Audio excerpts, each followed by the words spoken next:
Welcome everyone. Today's football show is chock full. There is a general election set to be called this week, and it's funny, you know what? Press conference this morning at Dalymount Park. There are millions available, and a fair chunk of it being poured into Irish football and sport at large. We'll have all the details with Dan in a few moments' time. Liverpool find themselves top of the Premier League table. Strange Saturday. First Arsenal, then Manchester City beaten. Elsewhere, Ruud van Nistelrooy's Manchester United. No great improvement on the Eric Ten Hag version. And if that was Saturday, then there was also Friday. Shelbourne are your League of Ireland champions 2024. Their 14th title, an 18-year gap is bridged, and it is a remarkable Damien Duff achievement in his third year in charge. Gary Breen is going to join us later on to chat Premier League, and as well, I mean, we thought with Gary, come and talk to us about the Damien Duff you knew and you know and that you've watched from afar. First, though, from Derry, Friday night via Dalymount this morning, Dan McDonnell is here. Hello. Hi, Joe. Busy times. Yeah, it's been a sort of a fun couple of weeks. As I said to you, like it's just been great fun, this League of Ireland run-in. And the finale on Friday, meandered along a little bit in the first half. You think, could this be flat? But no, it delivered. Derry away was never going to be easy for anyone who did miss Friday night. And 5 minutes from time, Harry Wood pounced. Sneakily good finish, I think it's fair to say. Derry goalkeeper parried a free kick to Wood's vicinity, and he had the composure to prioritise placement over power. Goes wild, shirt comes off, bench goes wild. Tolka Park, as we would subsequently see, erupts. There are thousands watching on big screens there. Moments later, Tallaght Stadium erupts. There is news of a phantom goal. And at the end of it all, Shelbourne are champions for the first time since 2006. And there ends, I think we are saying without fear of correction, the most widely talked about League of Ireland season in our lifetimes. Yeah, I think so. Certainly in my lifetime, and I'm probably going to league games since 91, 92. Obviously, you read into the archives and you see the amazing crowds that were there in the sort of 50s and the 60s. And so I can't really speak to that. But in terms of anything since, yeah, I think the Dundalk European run in 2016 definitely sort of entered the national discussion in a sort of a meaningful way. But I feel this entire run-in has. And It's been, as I said, it's been very enjoyable, and I suppose it did, with all due respect to everyone at Shamrock Rovers. I mean, they've a big game in Europe on Thursday. They can do something that hasn't been done before by qualifying to after Christmas. They've got 4 more games in Europe. They'll have their time, and they'll be fine. I really do feel it was the best outcome for football in the country at this time. I people might take issue with that, but I find it very hard. I'd argue that with anyone. I think it was the right outcome. Read your piece about the night. And as well about the players and this kind of, not cast of misfits, but people, who Duff has dragged together. And as part of the piece, you were talking about the kit man, Johnny Watson, who was in the centre circle. It was getting on towards 11:30, and he's giving a speech. He's been involved with the club forever, and his sons are now helping him, and he's giving a speech to everybody's. And the gist of it is, I love the bones of every one of you. But there's bonus addendum to that piece, because now I'm hearing, on the way home, who gets dragged onto the bus? Talk to me. Yeah, I'm hearing that Shelbourne was dragged onto the bus, that they stopped off in the Everglades Hotel. I think this is the thing about they travelled up and down in the day, which is kind of unorthodox, but part of the reason was that the family and friends couldn't get tickets for the game. So players didn't really have that many family members there. So even after the game on the pitch, like I was talking to Conor Kearns, they were all out there FaceTime and family on the pitch. You actually got chatting to them. It was lovely. It was just really, I mean, I'm sure the players really like chatting to journalists instead of their family and friends. I'm sure they agree it was lovely. Weirdly, they don't mind. Like they're actually a really good group, and they actually they were quite open. It was unusual, but they made the decision to travel back through the night rather than staying over. And so I think they had to make a decision to stop off somewhere to get some refreshments. Yeah. Fluids, you got to rehydrate. You have to rehydrate. I'm told that they happened upon an RT pundit or two who were staying in the same hotel where they stopped off, and I think Shelbourne was brought on to have a few words. So nice. You think of Shelbourne, the iconic, I'm angry Tony, like that's 18 years ago. That's the last time Shels won the league. That was the dying of the light, I suppose, and you mightn't have seen the TV commentary or afterwards? I watched it back over the weekend. I did. So yeah. I think Stewie was very genuinely moved by the occasion and effusive about Duff. And Duff said, "I appreciate the comments, Stewie." So listen, all the feels. I'm sure several beers in when they bump into Stewie Byrne. Get on the bus. Yeah. So how and why have they done this in a sentence or two? In 36 games, they've scored 40 goals. So that does not jump off the page as league-winning form. And then of the 63 points, just to put it into context, last year that tally scrapes third place. And then in 2022, 2 years ago, 63 points. So the league-winning tally for Shelbourne this year, they would have been fourth, 16 points off Rovers. I thought it was noteworthy, and quite right too, by the way, but noteworthy that Duff, one of the first things he said in various interviews was, and we're the best team, and you know, the best team wins the league. I think he was almost, let's get ahead of any questions about, is this a strange year, an off year, or Stephen Bradley said the quality wasn't quite where it was. He's like, let's get one thing straight, the best team has won the league, we're the champions of Ireland. He's very keen, I thought, to get ahead of any 63 points questions. Yeah, I suppose the thing about the points total is that I will say in each of the last 5 full seasons, there has been a sort of a whip and boy team who has not made it to 20 points. Like UCD only got 11 points last year. So, you know, you can almost add a couple of points notionally to everyone, or, you know, or subtract from previous totals for that. But it is true. I mean, they've scored fewer goals than Drogheda United, who could still be relegated, you know, so that just doesn't happen. And I mentioned this in a piece overnight on Friday. I was speaking to someone working in football in the UK last Thursday, Friday, and again they used the services of a sort of a data analysis company where someone had done a league table on the basis of XG, not just the expected goals, but also chances against. And it's sort of an estimated league table maybe for where you should be on the basis of those data. And these metrics are imperfect. But it had Shelbourne in 5th, 30 points behind Shamrock Rovers with 1 game to go. Incredibly, Sligo Rovers were miles bottom as well, which shows what a great job John Russell has done. But it sums up, you know, the fact that it's drawing the maximum from the parts. But I also feel as well, and I would feel strongly enough about this as well, that I think, yeah, you can look very coldly at the points totals, but I think you have to take into consideration, maybe it's like a golf tournament, like where someone's been leading from Thursday morning to Sunday, and they've been in the lead all the way. And then you could have the backdoor back nine, or someone, the top 10 side that someone has where they finish strongly. That I feel Shels did carry the pressure. Like they started off with not the biggest budget. They lost 2 of their best players, and every week they had questions of, oh, is it slipping away? Is it slipping away? And when it came to the crunch, they won their last 3 games. And I'm pretty sure my information would be, I don't think some of the teams chasing expected them to do it. And I think they're whatever about the XG and whatever about the data around games, I think the fact they were pillar to post almost, I think they're fully deserving winners. That's a great point. Even if they're not sure, if you're saying tomorrow there's a cup final and you have to pick, you know, who's going to be the best team in the country, I'm not sure if it's that Shelbourne team, but I think they are fully merited winners. Let's hear from part-time manager, full-time content machine, Damien Duff. So he just couldn't help but be interesting in every single interview he did on Friday. So here's Duff and the players trapped on the pitch with journalists without their family and friends. I'm just trying, that's what you're telling me, right? They were perfectly happy. I mean, like, their family and friends were gone. They weren't hanging around to get on the bus, you know. They were drinking in the moment. Okay. Yeah. So here's Damien Duff drinking in the moment. We have an Instagram page, and there must be 150 posts on it now, and we started, I think, start the last season, and it's got tactical training, shape, formations, everything, and just over time we've put motivational stuff. I might throw a joke in it or whatever, but it's just the players page, and there's a lot of learning in it. So any new player that comes in, they get a log into the page, and there's gold on it. Gold in comedy, but gold in learning as well. So 3 weeks ago, we Monday, Tuesday, Wednesday, Thursday, we posted Ian McGeek and powerful speeches. It was either him or Jim Telfer, because we like Jim Telfer as well. We use him a lot.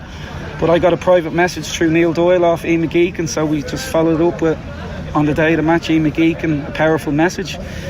We beat Waterford. On to the next week. Okay, Joe, Gaffer, what do you want to do? I don't know. Met Colin Hawkins in the car park. I found him utterly inspirational. His story, his wife's story, what they've been through. He lifted me that day when I should have been lifting him. So again, we put posts Monday, Tuesday, Wednesday, Thursday, and he came in and surprised the lads and spoke to the lads for half an hour. We didn't show anything on Drogheda. We just let Colin speak, and Boydie came out with saying that was the best meeting he's had in 3 years. It put things in perspective and everything hit home. And then on to this week, Joey again. Gaffer, what will we do? I was like, oof, I don't know, I'm running out of ideas here. I threw in, what about Jose? Why Jose? Because do I try and build, have we tried and built a siege mentality in us against the world like he did? Absolutely. I'd be mad not to tap into him. So Monday, Tuesday, Wednesday, Thursday, there was posts on the Instagram page, powerful lyrics, powerful words that will resonate and have a meaning and tie in with tonight. And then today in the team meeting, there was a private message from Jose speaking about what it takes to win a title as a team, as an individual, and it blew the guys away. So was this a video or text? A video, yeah. That was shown in the Everglades 2 hours before the game. So again, people think I'm mad, but I'm an incredibly deep thinker.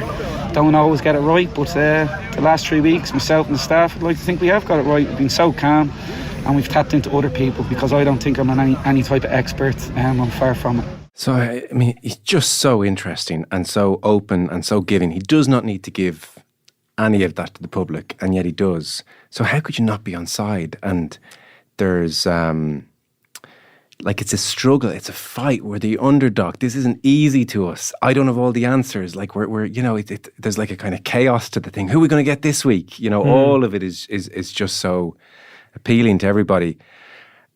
I mean, in terms of trying to assess the kind of manager he is, it is amazing the extent to which he's just going on, like emotion first, and then just like with his instinct. I bumped into Colin Hawkins in the car. I bumped into him. It's not planned, but I felt this. I feel something from you. I'm inspired. Come and talk to the lads. We did nothing before the Drogheda game. We were chatting briefly before coming on air, and you were saying, like, you take Stephen Bradley as a kind of juxtaposition. Yeah. Bradley would be more inclined to think, well, words, hot air, team talks. He's been speaking about the artificial highs and the artificial lows of team talks, how he very rarely speaks to players on match day, and less is more, and completely different approach. It's actually quite interesting because they got on well. Bradley played a big role in Damien Duff getting into coaching, yet it does seem they have certain real differences in style around certain of the how they play on emotion, how they man manage. Yeah. There is obviously, we'll talk to Gary Breen in a few months' time as well, there is an intensity to Duff which is just unrelenting, like obsessive, like a visceral quality to it. And he's talking to you guys about how he feels the team are very similar to Chelsea in 05, and that it's us against the world mentality, and that's something he's striving to encourage. And, it's even law of attraction. And he said a picture of it at the League of Ireland trophy as his wallpaper all year. And he has written in his diary, 1st of November 2024, that's when we win the league. So he's kind of manifested this whole title win. And the law of attraction, I suspect, is not something that is real. But I'd also not discount it totally. Like, there has been this focus to him, and so he's had this goal in mind. And I feel like every aspect of his life 24/7 has just been geared towards this one goal. How sustainable it all is, who knows? I mean, he looks kind of like punch drunk at the end of every Friday night. He's I feel like he's like falling over on Adrian as he's being interviewed sometimes. We did it. Yeah. So, give us an insight, or your observations on kind of the emotional investment on his part. Yeah, no, it is all in, and it is a very good point. Like they shouldn't have won the league this year based on how things work, and that's why it's probably gained attention. See, it's almost like the story. I think if it was any manager winning the team with Shelbourne, it would be a story. The fact that it's him, it's just put it to another level, and.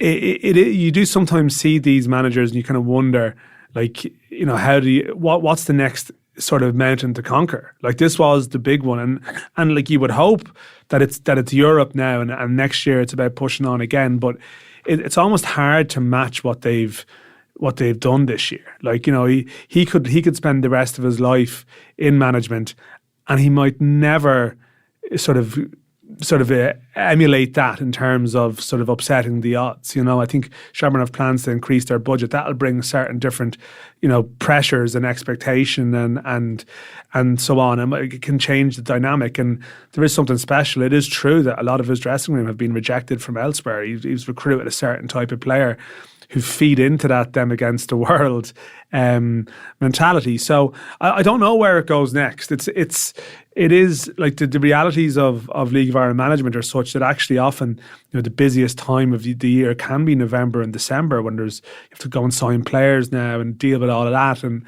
it can be hard to find that reserve of energy. But I don't know. I'm seeing all weekend on social, like, celebration pictures and videos. I think some of the players are going strong. I know last year, like, Duff was threw himself into that. He pretty much paid for entire night out for all the players. His brother was doing the music, and you know, he's so involved. I'm fascinated to see what comes next. And I think I just step back from it generally.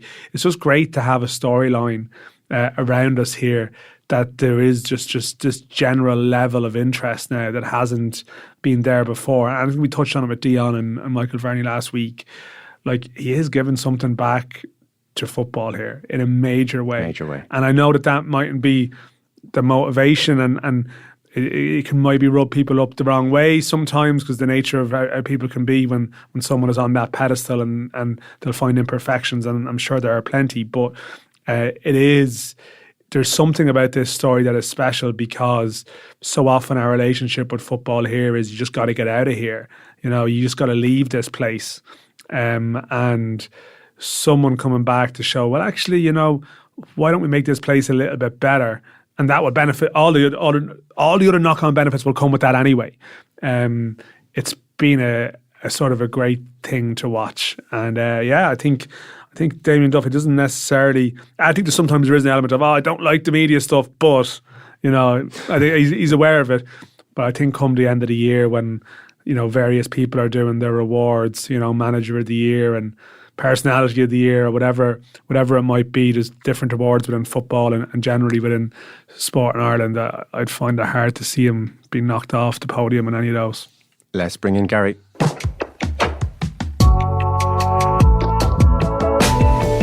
First thing Gary Breen said when he jumped on the call was he did it. Mm-hmm. He did do it. So happy for him, I really was. And I often talk to Dan about the League of Ireland, and I do reference the fact that, because I haven't got any skin in the game in terms of being from Clare, Kerry and Cork, my whole childhood spent down there, that I wouldn't really be that interested in what's happening. But because of Duff, I really have been onto it. I actually went to a game recently, the 0-0 draw against Sligo at home, which was a difficult watch, bearing in mind how much was at stake, and you felt they dropped 2 points there. But they got over the line. And I know so many people say about they've crawled over it, but it doesn't matter how you get over it as long as you do, and they've done it. I'm delighted for him. Just want to play a clip from the dressing room afterwards and see if this tallies with the Duff you knew or no. And so he's, Dan and I have been talking. Obviously, he drafted in Jose Mourinho and Ian McGeechan and Colin Hawkins across the last couple of weeks to talk to the players. And so in the dressing room afterwards, after winning on Friday night, he makes a bet with the players here, 500 quid for the kitty tomorrow. If Jose Mourinho doesn't answer my call, I'll hand over 500 quid. So just have a listen. If he doesn't answer, I'll put Monkey in the whip tomorrow, yeah? Yeah! Let's see what he thinks of me. What's the song, yeah? What is the song? Jose Mourinho. 500 quid on the line. Please don't answer. I want to know. He's like, who's this? Bring in. Slow. Foreign ringtone. It's going to be like TikTok. Monkey it is. Oh, Monkey it is.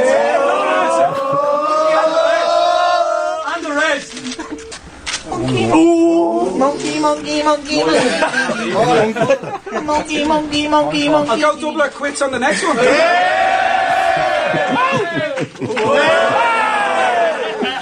Monkey, monkey. I'll go doubles in a minute. So that's Dover going doubles. Don't know if he did, but he's down 500 anyway. So talk to us about the Damien Duff you know or knew. And do you keep in touch with him much, Gary, or are you working off memory mainly? Yeah, no, I haven't seen Duffer for a while. Like, I used to think the world of him, not only because of his footballing abilities, but I really liked him as a personality. And that has gone to another extreme there, what you're seeing now, because he'd have been quite shy and retiring, as we all were when we first got in the Ireland squad. You know, there have been very few of us who had a lot to say for ourselves, like we possibly do now, because you're in awe of the scenario. But how he's transformed himself and the passion, and Dan's spoke about it before, but you can see it, just how much it means to him, how invested he is in terms of being the best coach he can be, which I absolutely love. I've said this many times. I love seeing players, top players like Duffer, but going to learn their trade, not relying on their playing career, but just essentially going out and learning what is a totally different skill set in terms of, you have that kind of, that aura about you in terms of how high profile he's been, but that soon goes in front of a dressing room full of players if you can't back it up in terms of what you're able to teach them. But he certainly has done that. He's galvanised that club. Those players look like they'd run through a brick wall for him. And to get their rewards in the way that they did it so late on, especially like as all the other results were coming in and the goals were being scored here, it was so exciting. And I was just, I'm thrilled for him. I really am. He did a TV interview afterwards, and he had a really interesting line when they asked him about management and did he think he'd get into it and all the rest. And he was saying, as a player, I was too shy to talk. But then he said, I'm a different animal now. So you went into the Ireland squad in 96. Duff was in there as an 18-year-old 2 years later. And you guys would have played together for 8 years. Did he show an interest in tactics? Did he show an interest in management? Was he every bit as shy as he kind of remembers? Did he blossom, in post 02 when he has that great World Cup? Your memories of Duff the player in that sense. Oh, well, listen, in terms of playing in games, and you're playing with those great players of that Ireland team at the time, and I can only ever remember twice, on 2 occasions, within the kind of the hectic nature of an actual game going on, where you look at one of your teammates and think, wow, that was Duffer against Spain in the World Cup. The other one was Roy Keane, not against Holland, but against Cyprus away. 4-0 we won. It doesn't seem like the most glamorous tie, but it was just remarkable what he was doing. But Duffer at that time for that World Cup was just unplayable. And had that game gone on for another 10, 15 minutes, he would have got the breakthrough for us. I have no doubt about it. I know he went to extra time and what have you, and we couldn't force it. But he was just sensational. And then what happens then is that he's playing for Chelsea, and then that aura about Mourinho coming in. So he's now a player on equal billing with, say, Roy in terms of what they're doing, that they're actually winning Premier League titles. So then you start to gravitate towards Damien in terms of what he's doing in training, what he's doing differently around meal times, and that type of stuff, to see whether or not you can get an insight as to what's actually being done at these iconic clubs like Chelsea and United with Roy. But in terms of going forward and that he potentially would be a manager, probably not. But then at the flip side of that, you're thinking that he's so focused on what he was doing. So say as a player, he put a lot of stock into the fact that he'd rest really well. He'd sleep in the afternoons and stuff, so you wouldn't see that much of him.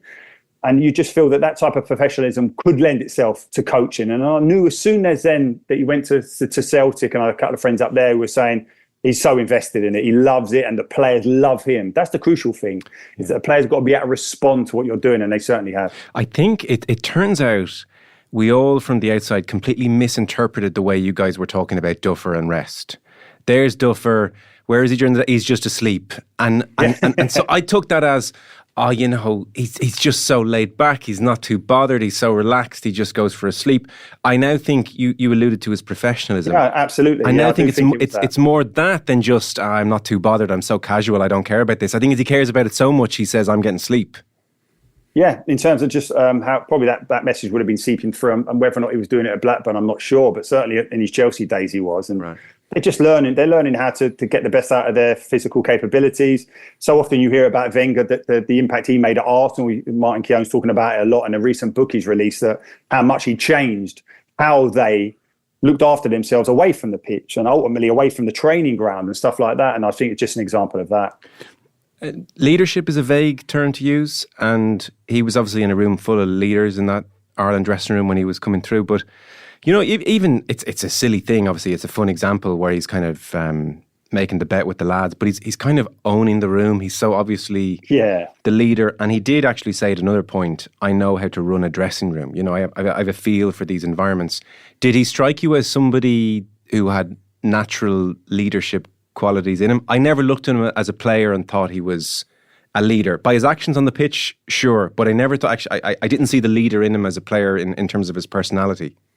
Yeah, but it's leading by example more than anything. And you're right in terms of as a player. I think as any player, when you've seen how well he was playing and the level he was at club level as well, is that you're going to gravitate towards him as such. And you lead by that type of influence. Would he be a leader vocally? No, I don't think he'd be the type who was coming off for the Ireland team and saying, listen, we're struggling, getting the ball into that side of the pitch. We need to exploit them this way, that way. Right. At the same time, I've said this to you so many times, Joe, we had about 10, 11 club captains at that time. So he'd have done well to get a word in. The manager didn't have to speak very often. But in terms of understanding of game, of course, I genuinely think you could see that. You could. I don't think that's me with hindsight saying it. But I think you could see he understood the game, the way that he finds spaces. So, and then if you invest and you're dedicated to your profession as he has been, then you should get rewards. And he's getting that now. Yeah, I think you've sort of half alluded to what I was going to say there, Gary, that I think we've spoken before about Lee Carsley and almost your sort of pride in Lee Carsley and how he's gone about it. And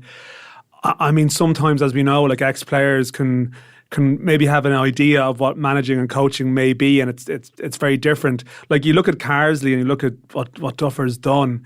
Does it show it just has to be all in? It seems like it's just you have to. It's your life. There's no other way it would appear. Yeah, and that's the commitment because it's 24/7, and that's why that was something that when I initially started coaching, I just didn't want to do that. I wasn't prepared to do that in terms of how committed I'd been in my playing career. I didn't want to do it again. There's more for me to see in life. That's why I love doing this. I'm so lucky to be asked to do it, and I thoroughly enjoy it. But he's got a passion in a way that you said, Lee Carsley. They just they look like they love coaching. They love everything about it. Whereas I got so frustrated with it in terms of what it actually entailed.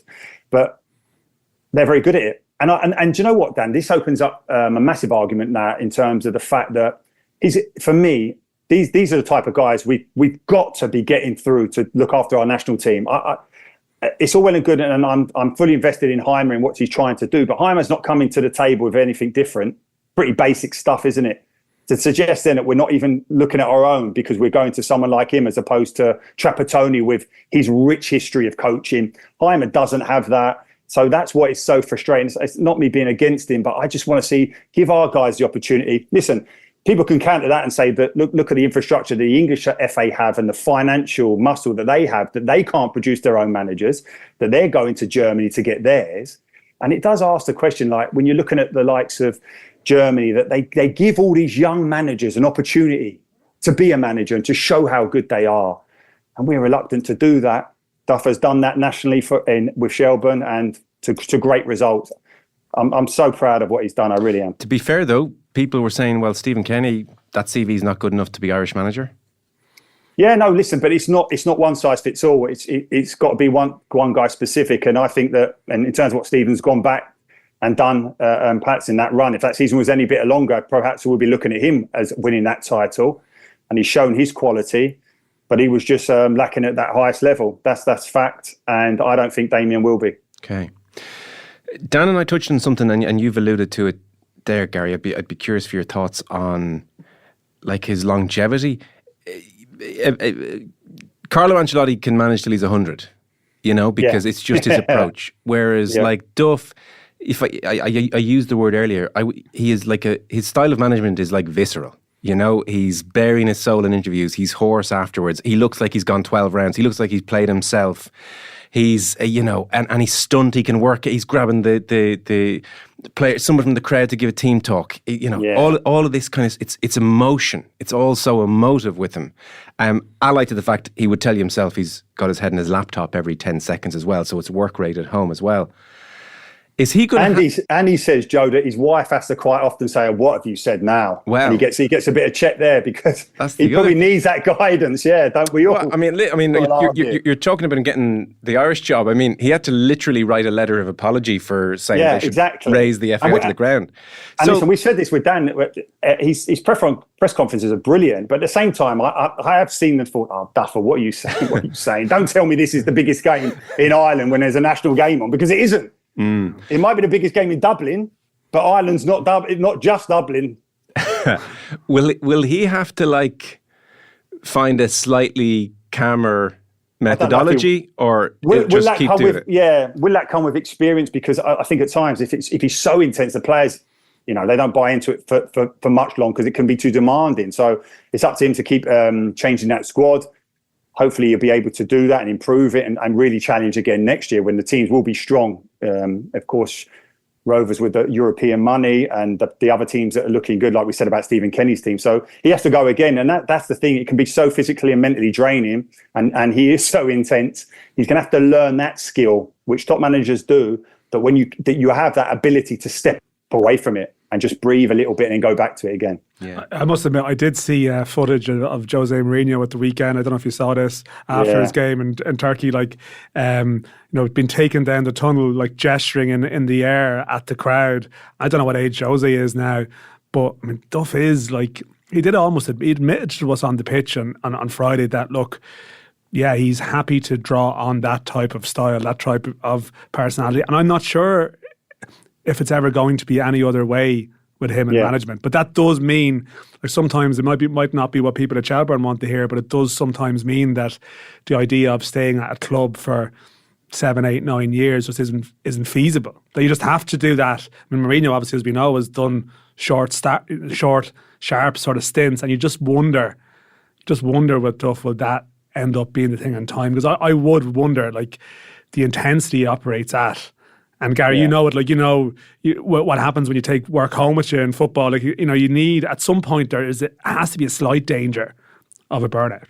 Absolutely. Even the fact that he was at Celtic, he's committed, and he went away, went to Ireland, didn't last particularly long with Ireland, and it just, you're right. I think maybe you have to keep it fresh somehow. I don't know. But listen, in terms of what he's done, and it's a massive story in Ireland in terms of the profile of the league, but it has reverberated around because of his name. It's in all the kind of news feeds here in England in terms of what he's done and his histrionics, with a crowd, and he's engaged in stuff. And how kind of fickle football is. Chairman or decision makers will look at him and think, we want a bit of that passion. Yeah. But I think Shelbourne would have to answer a few phone calls in terms of people being interested in him being their manager. I don't want to call them stunts. That sounds pejorative. I don't mean it that way. The dragging the fan in to give a team talk, and Colin Hawkins come in and talk about his illness, and stunt's not the right word for those things, but they're emotive set piece tactics on his part. On the one hand, I would wonder, and you can talk to us about a top-level dressing room, I wonder how that would translate the further up the food chain you go, and I'd be sceptical it would translate. But then equally, if I hadn't seen the Amazon Prime documentary of Mikel Arteta getting the club photographer to give a team talk before a big Premier League game, I wouldn't have believed it. So maybe that stuff just does translate. They're young men, they want a bit of emotion. Maybe it does translate up, I don't know. Yeah, sometimes those type of things can feel so contrived, can't they? They wouldn't be something players can see very quickly through it. What is the kind of actual end game with it? And sometimes you're thinking, is this for the cameras, and is this for this reason and stuff like that? Nonsense of team talks out on the pitch and things like that. And if it works in those windows of opportunity to do it and make an impact with the players, then great. Yeah, I would never turn my nose up at it then, but whether or not they work throughout, if they're not sincere and they're not genuine, and it's not the character of that manager and it feels contrived, players will very quickly work that out. Maybe that's his saving grace. Man, it feels genuine with him. Yeah, it does though, doesn't it? Because you buy into it. All the kind of ridiculous statements he's come out with it, you think, Duffer's at it again. I'd love to know, chat to him. He'll probably do interviews in the coming weeks or months perhaps, but to what extent is it strategic? We look at Duff, they should raise the FAI to the ground. He's doing sensational interviews every Friday. I mean, it's noteworthy. His team won 1 game in 10 over the last couple of months. And all anyone was talking about were his interviews. So, I mean, you can draw a direct line to Jose Mourinho there. So I wonder, is he being strategic about that, or can he not help himself and it's just a happy coincidence? I can't think it's escaping his attention that actually they're all writing about me and not how poorly the team's playing right now. Well, what I will say on that, just to cut in, like that, having pretty much done a lot of these interviews, that, I mean, there will be several times that an interview will finish and then a couple of minutes later, the Shels press officer will sort of come over to us sort of sheepishly and say, about that line there, you know. So I do think there is an element of, you know, not being able to stop himself at times. I'm not denying that your theory is you know, there might be something to it. Like, you know, maybe at certain times he's felt the need to do certain things, you know, and I mean, there's been times this season where he's thrown one player under the bus, like Shane Farrell, very publicly, and I think the gesture with the fan was a week after, you know, and like there's an awareness of it, but I also think at times, like, he pretty much didn't really do like, say, pre-game press conferences he pretty much stopped doing them after that FAI raised to the ground incident. I think those, you know, going down to Tolka Park and doing a sort of a proper sort of not on a game day, not after a match huddle, I think that stuff was toned down a little bit on the run-in, because there possibly is an awareness that when he just gets into that setting, he can't stop talking. And it is true, and like Gary talks there about, I mean, the FAI couldn't even set up a conversation with Damien Duff last winter. And a lot of people here might instinctively say we'd love Damien Duff to be Ireland manager. Yet it does seem like the FAI is still a red rag to a bull with him. Yeah. So there's a lot to do before you can even ever get to that discussion, I think, becoming a live one. Dan, in terms of all the you know, you'd have the press officer coming to you. Would Duffer ever be aware of what the press are writing about him? Do you think he reads it? Yeah, he does. Yeah. He does. I think he's spoken previously. I can say in this Indo Sport world that he has spoken previously about. He is an Indo subscriber, and he's a big Damien McDonnell fan. If there's a headline that he might not agree with, he's able to get that point across. Might you get a phone call on occasion? Potentially, yeah. That potentially might have happened. So, look, he is aware. Yeah, he is aware. And I think that's maybe when the wife the following morning sees, oh my goodness, you've said what? And maybe that might sort of prompt some of the But do you know, even like, say, top managers in the Premier League like Ange and stuff, he plays this role of this carefree Aussie guy. He reads everything and he plays the role. They do. Don't get sucked in that these are this is just the way they are. They know what their unique selling point is, and they play to it, these guys. Yes, I think I dare say you're right. 2 quick questions on Duff before we move on to Premier League. 1, what job offer is too big for him to turn down? What level could he not say no to? Oh, do you know, this would be the one thing that I wouldn't be able to hazard a guess, because it would be Duffer's mindset. It would be what he thinks is too good to turn down. Do you know what I mean? Like, you know, walking away from Celtic when he was doing so well, walking away from Ireland, which it means so much to him, certainly did as a player, to take on these jobs. So I genuinely couldn't say, Joe. It'd have to be what he felt was right. But I do think they'll come. I think that's such a big story to do what he's done with Shelbourne in terms of stopping Rovers for that 5 in a row. The very fact, I know I wouldn't be, and as Dan knows, I wouldn't know the ins and outs of the League of Ireland, but it always essentially seems to me that whoever's got the most money invariably is the favourite to win it. So they had the 4th biggest budget. So that's a sensational achievement, what he's done. And you're right to suggest in terms of the poor form towards the end, but it doesn't matter. You know, it's a long marathon, that league season, and it's who gets over the line first, and they did it. Yeah. Maybe even just on that one, I think we've spoken this before, Joe, but like the strange thing about Damien Duff is that he doesn't really need the money, and that's the thing. So the idea of an offer from overseas, he said he wants to come back and have his kids grow up here.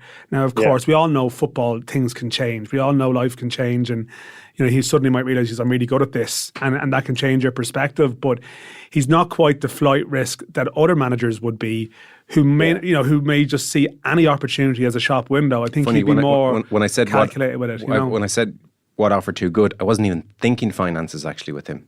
I think it wouldn't be that. I don't think he even knew like, I don't think he even knew what he was being paid when he took the Yeah, he Shels said as job. much, yeah.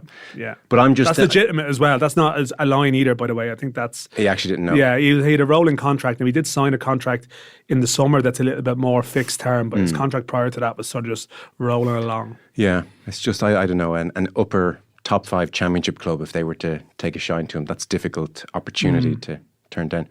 The last one to finish on, Gary, just given that you had a front row seat to him, you mentioned that Spain game.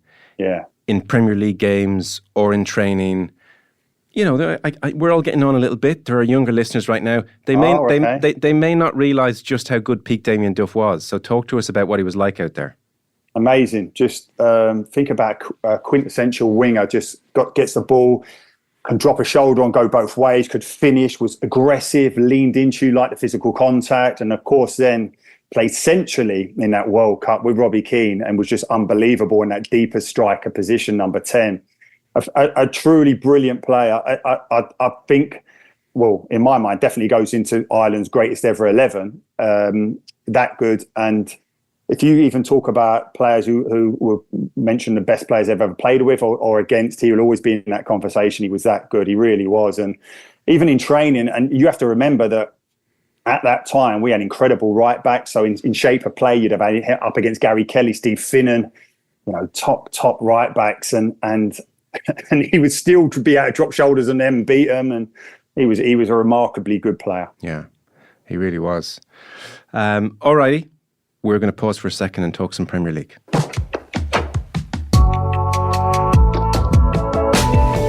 Liverpool find themselves in an interesting position. They are top of the table, 2 points clear of City. They beat Brighton 2-1 on Saturday after going a goal down. Who didn't go a goal down? Arsenal away at Newcastle and City at Bournemouth, neither of whom managed to turn it around. Arsenal lost 1-0 at St James's Park. City lost 2-1 to Bournemouth. We should mention, I mean, we won't overly develop the point, but Nottingham Forest under Nuno Espirito Santo are up to third. He took over one spot outside of the relegation zone. They have the second best defence in the league. There was a brilliant second half from Spurs, 4-1 winners against Aston Villa. And then the late game on Sunday at Old Trafford never really caught fire. 1-1 between Chelsea and Manchester United. Ruud van Nistelrooy's Manchester United, very similar to the Eric Ten Hag version, was the big takeaway there. Gary, just to start on Arsenal, we'll come to the 1 point from 9-0 from their last 6 in a moment and what's going on there. Edu is leaving the club was the breaking news this morning as sporting director. The Marinakis Group, the likes of Nottingham Forest, Olympiacos, Portuguese clubs as well, and others have taken him away. It's very much his decision. Miguel Delaney was reporting in the Independent in the UK. He understands that Edu had harboured ambitions to become CEO. That was his big thing. He wanted to be CEO at Arsenal, and that wasn't forthcoming. And so the Marinakis Group have said, come and be our CEO effectively. He is a big ally of Arteta. He's generally considered to be one of the best sporting directors around. And I guess you can kind of pinpoint his arrival in 19 as coinciding with Arsenal getting very, very serious again. So this seems like a big blow. Yeah, the news broke this morning, and I was like, wow, that is a big announcement. Bearing in mind that there's a lot of talk and whispering around the fact that Arteta has Edu there, and that, you know, there was a question asked him last week in the press conference, and it was quite mischievous, actually. It was on the back of Ten Hag just being sacked, and one of the local reporters on radio over here said to Arteta, "Are you lucky that your friend Edu is the boss as such, so you're not going to get sacked for the fact that you haven't been winning recently?" Which was such a mischievous question to ask. But it had a bit of resonance to it in terms of the fact that a lot of Arsenal supporters are thinking, well, what is the scenario with him? Because the mood is slightly changing around Arsenal, in that the hope that they can win a title has been replaced at the beginning of this year with the expectation that they will do. Coupled with the fact that Rodri's got injured with City, everyone's starting to think, well, listen, it's just going to happen. It's naturally going to happen. And it has fallen away really a lot in the recent weeks, that there are murmurings now that the supporters are not particularly happy. And this is what happens because they've been so brilliant over the last 2 seasons, Arsenal, is that the pressure is really mounting. And they've worked so hard, been so successful over those last 2 years, and yet no tangible reward for them other than, right, we'll go again. and now the expectation now you're going to have to win it. So will it change a lot? I think it will slightly, but I think a lot of people are over-egging it a bit in terms of just how important it is, because Josh Kroenke plays more of a hands-on role now at Arsenal than before. So you would expect that his relationship and the other guys at that level, a boardroom level, are more hands-on now at Arsenal than they have been recently. So you'd think that they can cope. And there's also the argument is that Edu is not best in class in the world of sporting director of football. He's just not. Right. So they'll be looking at it and say, okay, well, you don't want to stay here? Okay, no problem. We'll find someone who is best in class. The only worry will be how quickly that relationship can develop as it has done between Arteta and Edu. They're 7 points off Liverpool. I suppose really they're probably tracking Manchester City, rightly or wrongly, more so in their mind's eye, where they're 5 points off City now. Yeah. It was a good weekend to lose if they had to lose. So they had one shot on target on Saturday. They had one shot on target against Bournemouth, albeit red card included, but still, one shot on target in both games isn't amazing. I know the injuries are being talked about. Is this as simple as Odegaard? I mean, is that transformative here, or what's going on? Well, listen, he's a massive loss for Arsenal in terms of how he elevates that team, but it can't be that simple. In a way that it can't be that simple that 2 seasons ago when they were first challenging for that title, it all collapsed when Saliba got injured. Now, if you're Arsenal, one player can't make that big of a difference. And the argument will be, and the frustration for a lot of Arsenal fans is that the way Arteta sets the team up, it's so formulaic. It's like they just play one certain way and there's no like freedom in terms of how they play. Now, if you don't have those stardust players at the top of that, then it can look very one-dimensional, quite basic. And, you know, they look, and Arteta has set them up that they want to win this Premier League based on being defensively strong.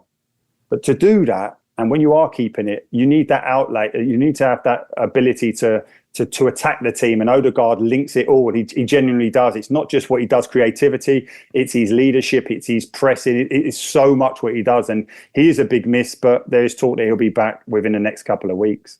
Newcastle, to be fair, scored a really good goal. The Anthony Gordon cross was kind of David Beckham 98, 99 territory. It's very hard to, and that's going to happen.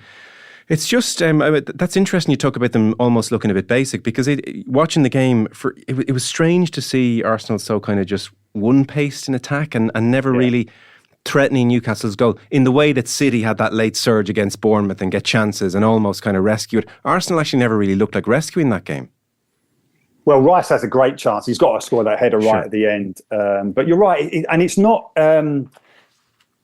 It's not something you ain't seen before with Arsenal. Even they might go goal up and then they literally start defending the edge of their box as a team. It's not, they don't really go after that second goal. At the beginning of the season, it felt like that they put a load of emphasis on getting that quick second goal to put the game to bed. But they do revert to tyre, and they are a defensive-minded team, and that's all well and good, because that's the problem, and that's ultimately what Edu did change, is that he changed the characteristics of that squad, and in that I mean that when he initially came in, he said there's too many 27, 28-year-olds here who just don't win. We have to get them out, and they've done that. And this is the thing where I had this debate with Shay Given when we were covering Arsenal v Shakhtar in the Champions League, and he was saying Arteta's got to win. He has to win this year. And you're thinking, well, okay, but what are you suggesting? I could see what he meant initially. He was like, well, if you don't win, he's got to be sacked. I'm thinking, what are you talking about sacked? It's like, it's incredible the job that he's done there in terms of changing the culture. And the big kind of comparison is that Ten Hag has won 2 trophies in the last 2 seasons, and yet Arsenal as a club feel like they are winning, whereas United don't. And that's certainly what Edu and Arteta did. They changed the whole culture. They got the foundations in, which allows them now to challenge at the top. They're not playing particularly well now, but they can be. And it's in stark contrast to United. You look at them and just think, you're nowhere near it. I guess they just got to be careful. After that lunchtime kickoff, and you assume City were going to win against Bournemouth, the gap would have been 8 points. At that stage, I would have been saying to you, there's not a chance in hell they're coming back from 8 points. Like, that's how difficult this is. They really got to sort this out quickly. Yeah, that was massive. I agree totally with what you said there earlier. I felt that the gap from 8 points, what it could have been if City had won, to 5 is they can build on that and they can get that back. And I know people say, well, Liverpool are still 7 points. Liverpool, although they have won the league, in recent seasons, we still don't know how they're going to go. Even Arne Slot is saying, judge us at the end of November because they've got some tough games. And I covered the Liverpool game, and it was sensational in the second half, but it was so poor in the first half in terms of how often they gave the ball away. Brighton were magnificent. They just got past Liverpool's press so easily in that first half. And I'm looking at Arne Slot and thinking, you're going to have to solve something here. And there was that period, I think it was about 20, 25 minutes to go that Arsenal had lost, City were 2-0 down, Liverpool were a goal down, and you're thinking, this could be such a pivotal game. And how brilliantly in the second half, they got it back, Liverpool, and their credit to them. Yeah. I did flick on at half time because you feel like, oh my God, this is turning into one of the great Premier League Saturdays. So I was watching you for the second half. That second half was so enjoyable. Like it was wild. It was a great game. It really was. And I tell you what, credit to Hertzler as that manager. I said about that young kind of manager being given an opportunity. This guy's never even managed in the Bundesliga.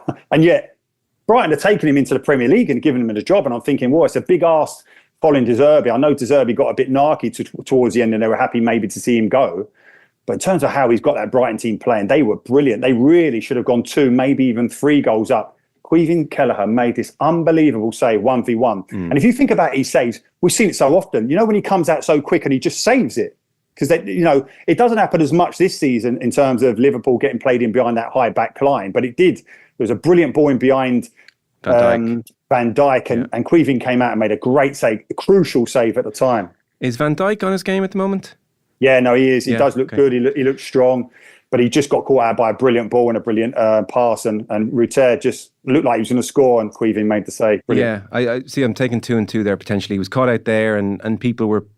He was a little on his heels for the Saka goal the other week when he might have come back to help Robertson. But to be fair, there are 2 moments out of a much wider... Well, listen, this is the thing. There are some big decisions to make at Liverpool in terms of... I know the big ones are the 3 guys with the contracts of Salah and Van Dijk and Trent. But also Robertson, and you said about he's slow to get over. Robertson had a dreadful game against Saka. But listen, Saka, in my opinion, is elite level now. I don't have this argument with anyone. He can play. I believe Saka can get in any team in the world football. But Robertson, and I've seen him recently as well for Scotland, he's nowhere near it. I'm thinking, well, maybe it's catching up with you a little bit. But then Slot did confirm in the build-up to that game at the weekend that he didn't have a pre-season. And if you don't have that, you are properly finding it difficult and catching up in terms of the season. You can't get that fitness by games. I should have used a more descriptive adjective than wild about the second half. It was like... there was just such an energy to it. Like Liverpool's sprints from the first half, they had 58 sprints first half. It went up to 90 in the second half. But it was like both teams just got sucked into it. It was 2 boxers in the middle of a ring trading punches. And like the ball was just being turned over and turned over and turned over. And it wasn't necessarily like turned over in a frustratingly sloppy way, Manchester United against Chelsea. It was like slide tackles going in, pressure on the ball. And it was like they kind of got lost in the game and just went for it. It was amazing, you know? Yeah, you get so sucked in when you're commentating on it where you're thinking this is like blah, blah, blah. And you're right, the first half, like, they was quite slow, methodical, and the analogy we were using at the time was like, it was kind of easy listening music in the first half, and in the second half, it was heavy metal music, and let's go, it was a throwback to Klopp again, and it was brilliant, and the fans really were so engaged by it, those 2 goals in the space of 3 minutes, and then Salah, I mean, as soon as he cuts inside that left, you're like, no, don't let him inside, and he just puts it into the top corner, and there's so much debate about Salah, because obviously, he's probably looking for that big contract, that 3-year contract. Yes. And you'd be reluctant he's 33 in the summer, and you're reluctant to give someone a 3-year contract, as great a shape as he in, because when the legs go in football, they go. They go from one day you're fine, the next day you're not. And I know he still has that goal scoring ability, but even this season, you can notice that fullbacks are happy. They are happy to go 1v1 with him. In that game against Forest, the only one that Liverpool have lost, their fullbacks literally their midfield packed the central area and just said, pass the ball out wide to Salah. Our fullback will deal with it. And Estepinian, although he let him inside for the goal, he dealt with him okay. Listen, he's a goal scorer, and he found the chance to score. It was a brilliant goal. But Salah's not what he was, and that's the big decision for Liverpool, because they'll love to, in an ideal world, say, right, sign another year or sign a 2-year contract, and then probably after a year, they'd sell him and get some decent money from the Saudi league, you would expect. But Salah's saying, I'm not signing another contract probably unless you give me 3 years. And I'm not sure Liverpool can commit to that. Right, okay. Well, that's precisely what Salah's saying. So if you're a sporting director of Liverpool, you're saying, sorry, Mo. Well, it's 3 years on huge money. So it's a difficult one. And if he was to sign a year extension, it buys buys the club time to find out who could potentially replace him. But he's not going to do that. He's not going to give away the fact that he's holding all the cards now for a 1-year contract. He just won't do it. Yeah, this is his time to make hay, I guess. You made the point in commentary, by the way, Trent was doing his thing in midfield and moving central, which obviously has its pluses. I mean, you can't not see some of the contributions he makes from there at times. But 1 or 2 times in commentary, you did sort of say, like, they are paying a price for that here. There's no outlet ball. There's no easy switch here. Like, they have no width on an entire side of the pitch. That's not nothing. Yeah, no, listen, it was frustrating, certainly that second half, because Slot knew that Brighton were getting good control, and they played through Liverpool's midfield so easy in that first half. They just kept getting out through it. So he put on Endo to go alongside Gravenberch, who Gravenberch has been sensational this season, but he couldn't get near Brighton's midfield in that first half. So Endo comes on in the second half, and they play 2 holding midfielders, and Trent still runs into midfield. And I'm thinking, you've got 2 people in there. Why are you doing that? And the frustration for me is that he's not affecting the game. And like, you want to get him on the ball, but he's going and drifting in there as if like, and I'm not convinced that Slot likes it. I don't think he's going to indulge Trent doing that as much as Klopp did, because for every one lovely pass, there's probably 4 or 5 indifferent ones. You know, he's a great technical player. There's no doubt about that. But you just feel that at times he can play at right back and affect the game there just as much. And that Liverpool defence is so lopsided. Konate literally is a hybrid right back in terms of how much he has to cover on that right hand side. And as a result, Van Dijk has to come over. And then as a result, the left back, normally Robertson, but on Saturday, Tsimikas had to. So he comes over, and that's where Brighton got the goal, because they broke on the fact that they'd gone over so far that Liverpool defence to the right hand side that he got space at the left hand side and gets his strike to score the opening goal. I don't know. I genuinely look in from outside and looking in, and I can't see any other outcome. And I don't have any insight into what's happening behind the scenes at Liverpool, but I can't see any other outcome than Trent going to Real Madrid. Diogo Jota's injured, so Darwin Núñez got a start. We know he brings the chaos. We love the chaos. He's great fun. He's 25 years of age now. He's been at Liverpool a while. Are we starting to see a touch more polish or refinement to his game, or is it still Tasmanian devil? Still pretty much the latter there, to be honest. And I think Slot, even with his comments, Joe, saying Jota's out for 3 or 4 weeks, we're going to miss him so much as that striker who's then going to come in. You must be thinking, he don't fancy me here, and I'm not sure he is convinced about him as yet. But he's brilliant to watch. Like you said, he's charging around the place, causing all sorts of chaos and stuff like that. I don't know whether or not he's going to be the quintessential number 9 that they maybe need going forward. We'll have to watch that with real interest. Evan Ferguson came on in the 88th minute. Is there a place for him in this side? Well, yeah. Listen, in terms of the Evan Ferguson fit and healthy, which ultimately is all we want to see, and then everything else will take care of itself. Everyone's saying that he hasn't scored for so long, hasn't played for so long, and even when he has come on, he hasn't been fully fit. So we want to see that more than anything first and foremost. But that Brighton team was so good, Joe, right, on Saturday. Yet they had about 7 or 8 players missing, of ones you'd think go straight into the team. Now, João Pedro will be in and around that again.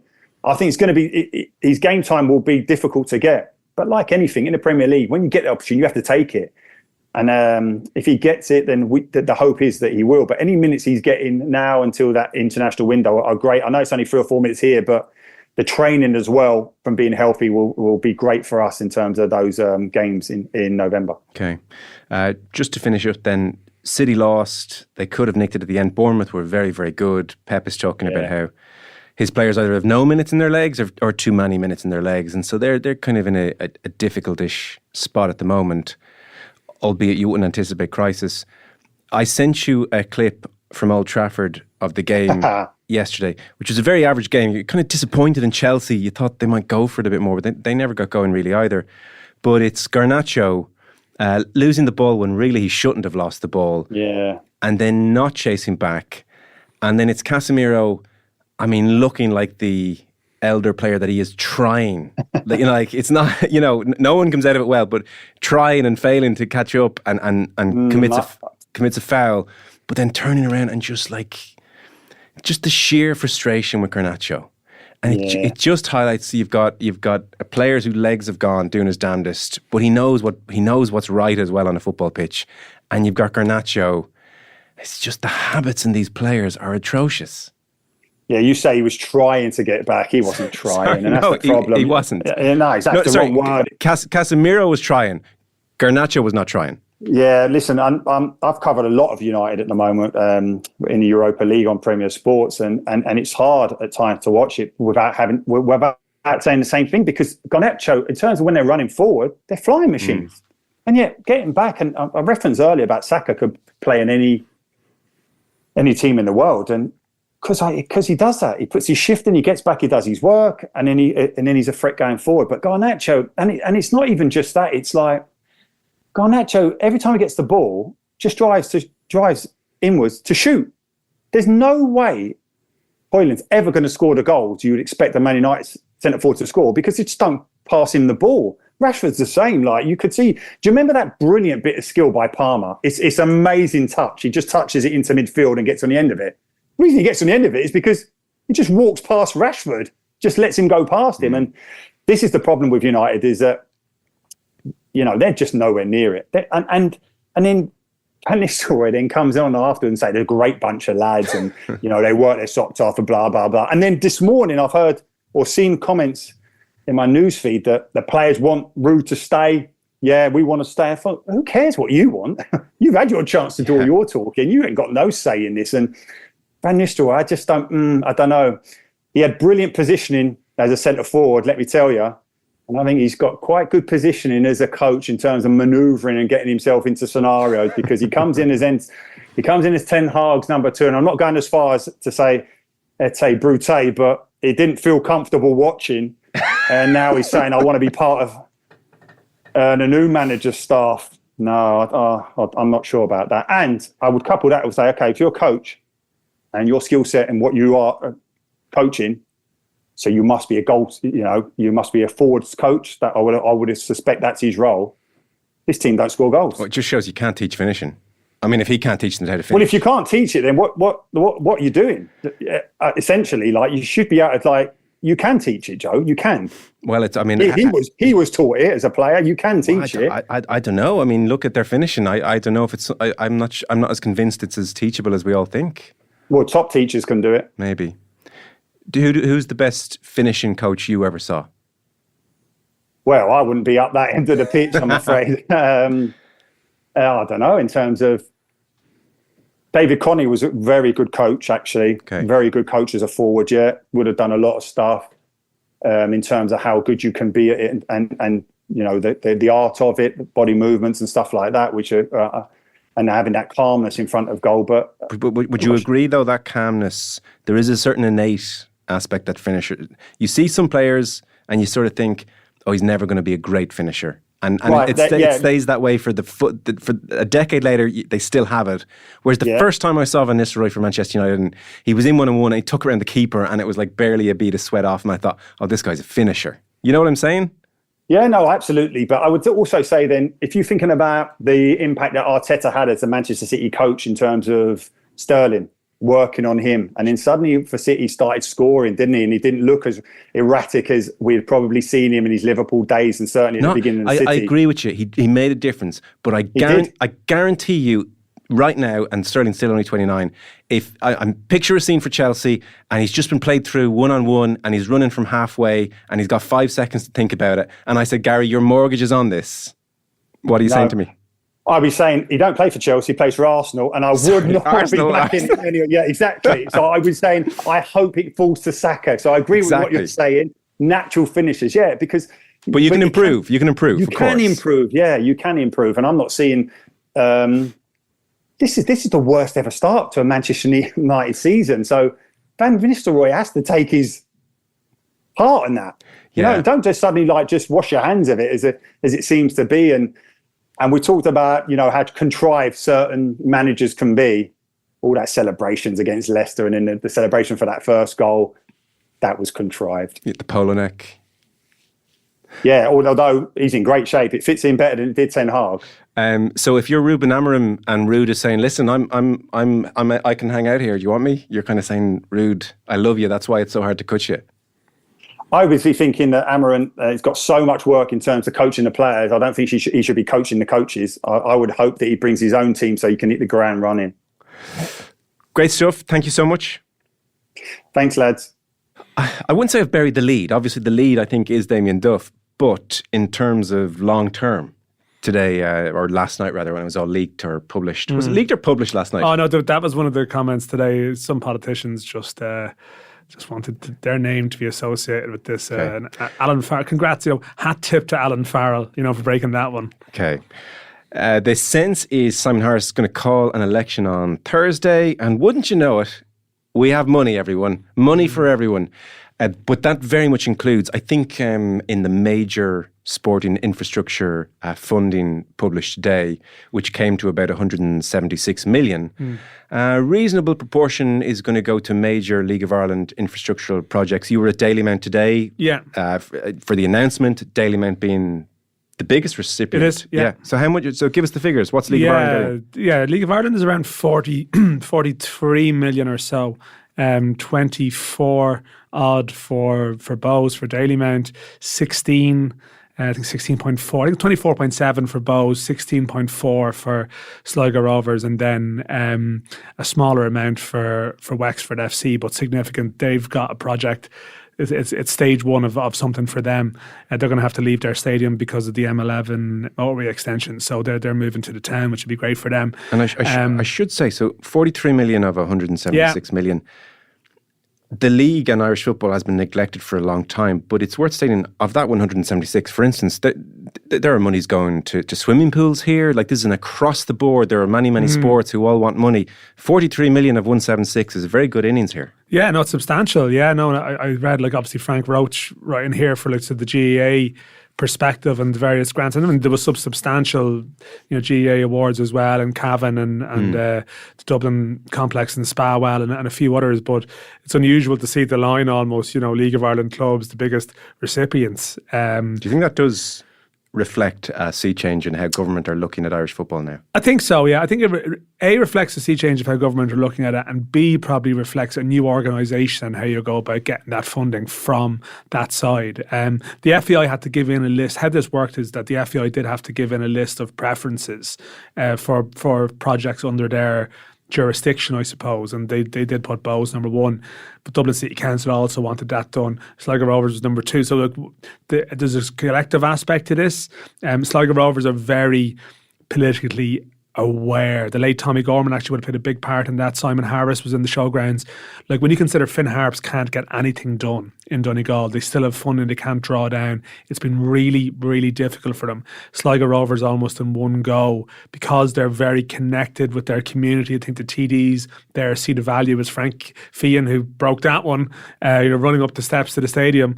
They've been very well organised. But you are right, like Thomas Byrne today, I was at this event this morning, and various TDs are all in front of the plinth, and they're all lining up for the photo op.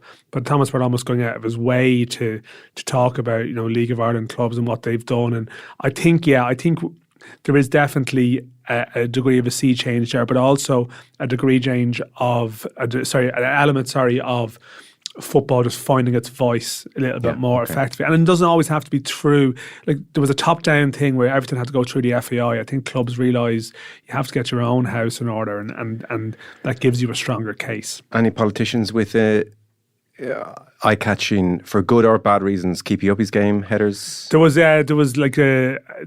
some Bows players and some young kids there, and they were playing the football while everyone sort of laughed and sort clever. And look at the children there. Yeah, clever. This is for the future. Yeah, but clever. Listen, Dalymount is one of the most famous stadiums in Irish sport. It's actually a really big deal that this is being done, and while this isn't a surprise, there's still a degree of there's a finality around this now that this is actually happening. This will be done. Anytime you drive by it, you can't think to yourself, God, it's so cool. There's a stadium here, in the heart of the city. So for it to be gleaming and new and something to be proud of would just be great. Yeah, sorry, I know one of the big changes, I think, of the last 10, 15 years in Ireland, that we were gravitating towards stadiums out on the suburbs or on the M50. I think now, even with the Save Talca Park, people realise, no, it's pretty cool to have stadiums in urban centres where where restaurants are closing, when coffee shops are closing, when everything is being closed down. It feels, to have community amenities opportunities is like a valuable thing. I hear you. Familiar with the concept of a donut city? That's what they're saying about San Francisco. You want to be really careful, you know? Yeah, no, You just look, gut the place and everyone moves out to the suburbs. Yeah. What are you left with? yeah, very, very conscious of that. Dan, thank you very much. No worries.